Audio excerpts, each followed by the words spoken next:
What's up guys, welcome to the Chess Giant. This is Solomon Erdell, and in today's video we're going to be covering arguably the most underrated system for black against the move e4. And guys, there's so many options against this e4 move.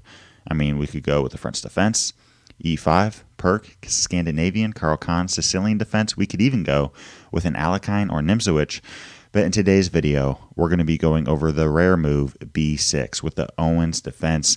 And some of you are probably wondering, how on earth does b6 pose any threat to white? But in today's video, I'm going to be showing you the strategy, principles, theories, moves, and ideas behind the Owen defense. And then at the very end of this video, we're going to be covering a game played by none other than Magnus Carlsen, played back in 2017, when he used this opening to defeat an elite level grandmaster. Now, most of the time, you're going to see white play d4, and we now continue with bishop b7, immediately putting pressure on that pawn on e4. And now white has a couple of different options. White could play knight c3 and defend the pawn with a knight, or go with bishop d3 and defend the pawn. I personally think that bishop d3 is a better option for white, but let's first go over knight c3. Against knight c3, we're going to continue with e6, and following a move like knight f3, we're going to continue with bishop b4, putting pressure on the knight on c3, and more importantly, putting pressure on the pawn on e4. Right now, we're threatening to take that pawn on e4, and the knight can't even take it because it's pinned by the bishop on b4. So here, if white plays a move like bishop d3 defending it, we again put pressure on that center pawn with knight to f6. And here white will usually play a move like queen e2, in which we now play d5, really putting pressure on that pawn on e4. I mean, guys, we have a very active position here. The bishop on b4, pinning the knight on c3, a knight, pawn, and bishop on b7, all putting pressure on that centralized pawn. And now white has a decision to make. Does white want to take the pawn on d5, or does white want to push with e5? Well, white might be tempted to play e5, but I actually think that this is a mistake, because now black can centralize the knight with knight e4, and now both the knight and the bishop putting pressure on the knight on c3. And there's a few different ways that white can respond. I mean, first off, white could take the knight. White could also defend the knight on c3 by playing bishop d2, or white could just ignore the knight on c3 and play castling kingside. Let's go over each of these so that you're prepared for whatever comes your way. First off, the obvious question, what happens if bishop takes e4? Well, now we're simply going to take that bishop back, and as y'all can see, we again are putting pressure on c3, attacking the knight on f3, and now attacking the pawn on d4. Following a move like knight g5, we can simply take that pawn, and if bishop d2, because both the queen and the bishop attack that knight, we can simply now play knight c6, followed by taking that pawn on e5. And if a move like knight c takes e4, continue with knight d4, attacking the queen, putting pressure with both our bishop and queen on that centralized knight. A very active bishop on b4, and here black is completely winning this game. So that covers bishop takes e4, in which we simply take back with the pawn and then capture the d4 pawn, putting pressure on c3. What about the move bishop to d2? What do we do here? Well, now we're going to take the knight with our bishop, and after a move like bishop takes c3, continue with c5, looking to advance on the queen side of the board. We have a very strong centralized knight on e4, and if white takes it, we're simply going to play d takes e4, and if knight d2, again, continue with c takes d4. I mean, look at our pawns here on e4 and d4, now attacking the bishop on c3, and here black again has a completely winning position. And finally, the last move that we're going to analyze in this position is castling kingside. And I actually think that this is a very good and very interesting option for white. Against castling kingside, we're now going to take on c3, and after b takes c3, continue with bishop takes c3, winning a pawn and attacking the rook on a1. And now after rook b1, we have a very interesting setup. Here black is ahead, a full pawn, but in return, white has some attacking chances. Both the bishop on d3 and the bishop on c1 are very active, cutting down on the king side of the board, and our bishop on c3 is a little bit awkwardly placed. I would love our bishop to be on e7, but you just can't get it there right away, because if bishop b4, we simply lose our bishop. So here I recommend playing knight c6, and then after queen e3, we now play bishop b4. The bishop is now protected, and we're going to play chess from this position. If you plug this into a computer, it's going to show you that it's dead even. White does have some compensation for the pawn, but I definitely feel comfortable in this position. And I think a key idea here is that black most of the time should even castle queenside. If we castle kingside here, there's simply too much attacking chances for white, with both the bishops, the queen, and the knight soon coming to g5 with the f4, f5 push. I simply think that castling queenside in most instances is better. So in summary, guys, that covers e5, in which we're not going to play a passive move like knight g8 or knight d7, but push our knight into the central e4 square, put pressure on the knight on c3, and I like black's game there. What about the move e takes d5? I simply think that this is a better option for white, and now we're going to continue with a move like knight takes d5 or queen takes d5. I personally really like this queen takes d5 idea, and this is very similar to what Magnus Carlsen played in the game we're about to analyze. White can't take the queen on d5 because it's pinned by the bishop on b4. So here if white castles, again, making the threat of knight takes d5, we simply take the knight, swing our queen to h5. Now both the queen and the bishop very active attacking pieces, putting pressure on that knight on f3. And you're going to see this idea come to fruition later on in this video as we analyze Magnus Carlsen's game. Now again, I personally really like queen takes d5, but I want to go over every possible variation. That way you have flexibility and knowledge on all the things you can play. Most grandmasters prefer knight takes d5, and after a move like bishop d2, continue with knight takes c3, followed by bishop e7. Here black with a solid position. We're simply going to continue with knight d7, and if a4 is ever played, we can simply play a5, preventing the pawn from pushing any further. And after a move like rook fe1, we're simply going to castle kingside. And if knight e5 is ever played, I think white needs to be careful about this move. I mean, this looks very aggressive and active, especially with the bishop pair on d3 and d2. Now the queen with ideas of queen g4 or queen h5. But by playing knight e5, the bishop on b7 now comes alive, and we can simply take that knight, and if queen takes e5, be prepared to play queen d5, threatening a trade and also threatening mate in 1 on g2. And now if white plays a move like queen g3, we can simply play bishop d6. And now after queen h3, we have a very interesting position. I mean, now white is threatening mate in 1 because the very active queen and 2 active bishops, but at the same time, we're also threatening mate in 1 if this queen ever leaves by playing queen takes g2, and both the bishop on d6 and b7 are very active. A very interesting position here, but I prefer black after the move f5. Usually, you wouldn't want to play a move like this because it weakens the pawn on e6, but our whole idea here is to play rook f6 followed by rook g6, again mounting the pressure on the king on g1, and after a move like king h1 getting out of the way, we can simply play rook f8, and I love black's game here. Amazing attacking chances, both the rooks very active, an active queen, and an active bishop pair. I think any Owen's defense player should be comfortable in this position coming into the middle game. So y'all, that covers the move knight c3. We're going to continue with e6, followed by bishop b4, putting pressure on that knight. What about the move bishop d3? I mentioned earlier in this video that I think this is the best move for white, and the reason I think that is because after knight c3, we could play e6 and pin the knight on c3, putting even more pressure on e4, so I simply think that bishop d3 is better, but we're still going to continue with e6. But now after knight f3, we're not going to play d5, but instead go with c5. c5 is a very strong idea, especially against the move bishop d3, and now white has some options. I mean, I think that both d5 doesn't work because we simply take the pawn, and d takes c5 isn't the best option because we could take back with the bishop with tempo. So I really think the only two options here for white is to either protect the pawn on d4 with c3 or simply play a developmental move like castling kingside. What happens if white just castles kingside? Are we going to take this pawn on d4? The answer is yes. And after c takes d4, knight takes d4, continue with knight c6, attacking the knight on d4. And I honestly think that white's best option is to probably just take our knight back. I mean, if white plays a move like knight b3 or knight e2, all of a sudden white's going to have a very passive game, and this knight on c6 is surprisingly strong, putting pressure on both d4 and the strong e5 square where it can attack the bishop on d3.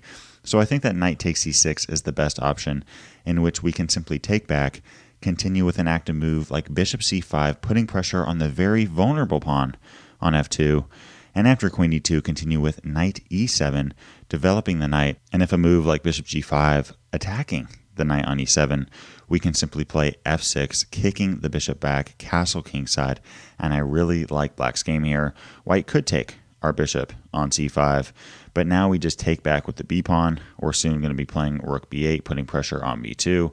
d5 ideas are in the air, and I think that black has reached equality coming out of the opening. What about the move c3, which is the most popular at the master and grandmaster level, simply looking to protect the pawn on d4?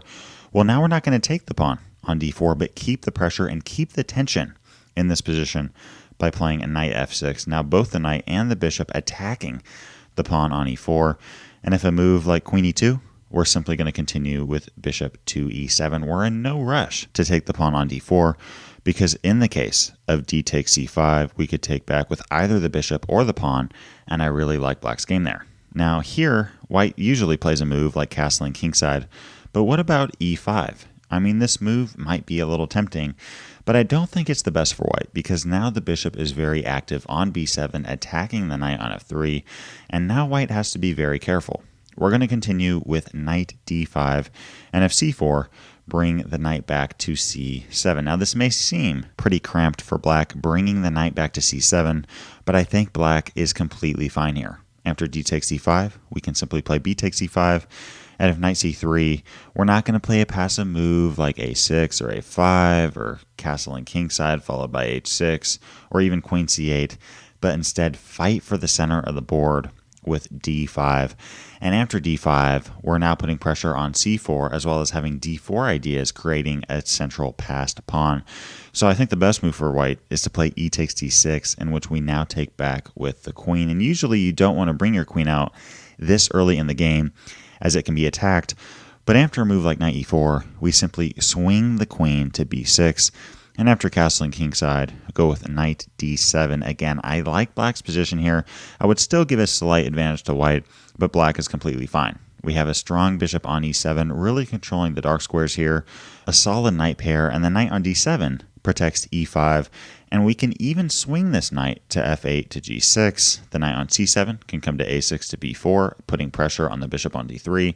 It goes without saying that the bishop on b7 is very active, and a queen on b6 attacking b2. Here we can continue with a move like castling kingside, put a rook on d8, and I think that black has a ton of flexibility in this game, especially when prepared. Most of the time, though, you're not going to see white play e5, but simply castle kingside. And against this, I like the move d5. In the Owen's defense, we have to fight for the center of the board. We can't just put our bishop on b7, drink a Coke, eat some cookies, and relax, because white will get a huge attacking edge. We have to fight for the center of the board. And here, by playing d5, the bishop, pawn, and knight are all putting pressure on e4. So now I think that the best move for white is to push with e5, in which case we play knight fd7, and after a3, knight c6. Now I personally would much rather have black's position here. I mean, we have a very comfortable setup on the queen side of the board, and the only real way, I think, for white to fight for the queen side of the board is with b4, putting pressure on that pawn on c5. But now we can just lock the position up. Play c4, and after bishop c2, continue with b5, and if a4, the obvious option is a6, and a6 is completely fine, protecting the pawn on b5. But I think the best move for black here is actually a5. And what on earth is black doing here? I mean, this seems just like an absolutely crazy move, because it allows a takes b5, but I plug this into the computer, and a5 is indeed the best move for black. Idea being, after a takes b5, we can now play knight takes b4, and after c takes b4 and a takes b4, we now are down material. We're down a full piece for only a pawn, but after rook takes a8 and queen takes a8, we see that white's position is very hard to play. We have doubled pass pawns on c4 and b4, both just 3 squares away from promotion. We're about to get a second pawn for the piece by playing queen a5 and queen takes b5, and I actually think that black has a pretty solid game here. It's very easy for white to lose the very small advantage that it has. And these pawns are just not going anywhere anytime soon. A very strong pawn chain from f7 all the way to c4, and our bishop on e7 protects the pawn on b4. So y'all, that covers the theory behind the Owen's defense. I thought we'd now go over a game played by Magnus Carlsen in 2017 as he played against the elite grandmaster Pavel Ajanov back in 2017. And the game actually started off with a different move order. It started off with knight f3, but now Magnus, playing as black, played b6, and against e4 continued with bishop b7. Now we are in the Owen's defense type game, the bishop attacking the pawn on e4, and after knight c3 we have e6, and following d4, bishop b4. Now the bishop attacking the knight on c3, while the bishop on b7 is attacking the pawn on e4. Just like we went over, after bishop d3, we have knight f6, again putting more pressure on that pawn. And after queen e2, Magnus Carlsen continued with d5. And after e takes d5, as I mentioned earlier, black has a couple of different options here. We can take with the knight or take with the queen. Knight takes d5 is what most people prefer. I personally really like queen takes d5 because it's an aggressive option and really gets the queen out into this game and gives black some attacking chances. And after castling kingside, we see bishop takes c3 followed by knight d7, simply developing the knight. And here, white played c4, trying to get rid of this very strong centralized queen. But now we see Carlsen go with queen h5, both the queen and the bishop putting pressure on the knight on f3. And now white played bishop f4, putting pressure on c7. And here Carlsen simply responded with rook c8. And here white played a4, looking to play a5, so Carlsen played a5 himself. And by playing rook c8, protecting c7, and by playing a5, preventing a5 from white, we see that Carlsen has pretty successfully managed to close down any attacking chances for white on the queen side of the board, and now Carlsen is going to look to create some counterplay of his own. Here white played the move rook a b1, and against rook a b1, here we see Carlsen simply play castling kingside, and against rook b5, attacking the queen on h5, Carlsen didn't go with a move like queen g4 or bishop takes f3, but played c5, a very strong move. I personally would probably not play this because it at least appears as if the pawn on b6 is weak, but here Carlsen is completely fine. White actually took the pawn on c5, but what happens if white just doesn't take the pawn and plays a move like rook fb1? I mean, black can't take the pawn on d4 because we would simply lose our queen on h5, but now we can simply continue to develop with rook fe8, and if a move like c3, kick the rook off of the b5 square. And after the rook goes back, we play a move like queen g4, again creating some counterplay, creating some attacking chances on the king side of the board, and I really like black's game. White didn't want to go for this, so white played d takes c5, but we now see rook takes c5 from Carlsen, and now we see that by playing c5, we got rid of the d4 pawn, and we have complete control over the c5 square, not to mention white has a very weak pawn structure, double isolated pawns on c2 and c4, and an isolated pawn on a4, and now we see bishop d6 from white, attacking both the rook on c5 and the rook on f8, and many would probably panic here, but Carlsen simply takes the rook on b5. Here we see c takes b5 from white, but what about the move bishop takes f8? I mean, why didn't white play this?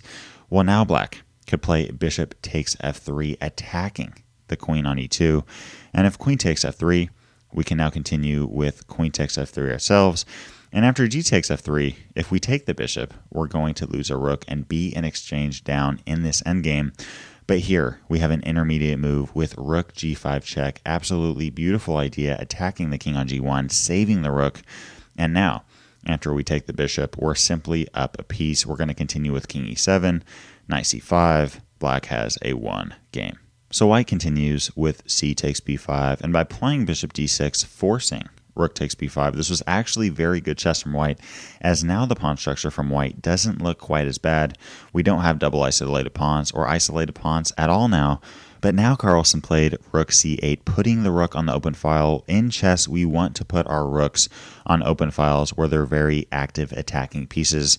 Carlsen could have played a move like rook a8, but the rook on a8 wouldn't really do much. simply its scope would be limited to the a5 pawn. But by playing rook c8, this rook puts pressure on the entire file all the way down to the c2 pawn. And after c4, we have knight c5, black taking advantage of this hole, attacking the bishop on d3. And after bishop c2, very aggressive play from Carlsen with knight ce4, attacking the bishop on d6. And after bishop f4, knight c3, these knights just dancing around. Now the knight attacking the queen on e2. And after queen d3, we have queen to g4, attacking the bishop on f4. And here white could have took the knight, but then would have lost the bishop. So here white tried to preserve the bishop by playing bishop e5, and at least for a second it appears as if black is in a little bit of trouble. This bishop attacks the knight on f6 and the knight on c3. Not to mention, if white takes the knight on f6 and we have g takes f6, the queen can then take on h7. But here Carlsen simply plays queen takes c4, just snatching off a pawn, and at the same time defending the knight on c3.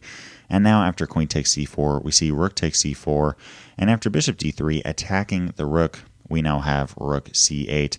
The rook could have took on a4, but then the knight would have hung. So we see rook c8 protecting the knight, and after rook a1 defending the pawn on a4, knight fd5 activating the knights, followed by f6 kicking the bishop to d6, and after bishop d6, knight b4. What a knight pair Carlsen displayed in this game. The knight on c3 and knight on b4 very active, currently attacking the bishop on d3. And after bishop c4, we now have bishop d5 attacking the bishop. And here white could have took the bishop on d5, but after e takes d5, black simply has a passed pawn, and we're going to continue with the simple d4, d3, and this pawn is going to be very strong in this endgame. So after bishop f1, we now see knight ba2, and now white actually resigned the game. In this position, black is simply going to take the pawn on a4, and there's really nothing that white can do about it. And trust me, guys, if you're down 2 pawns to Magnus Carlsen in an endgame and really have nothing to show for it, you're going to lose. So here white resigned the game, and Carlsen really showed off the Owen's defense and just how active and aggressive it can be. If you'd like to learn the Scandinavian defense, another strong response against the move, e4 for black, click the video to the left. If you'd like to explore more chess openings in general, click the playlist to the right. Leave a comment to let me know what other videos you'd like to see covered on this channel, and as always, I appreciate you guys. Thanks for watching. Peace.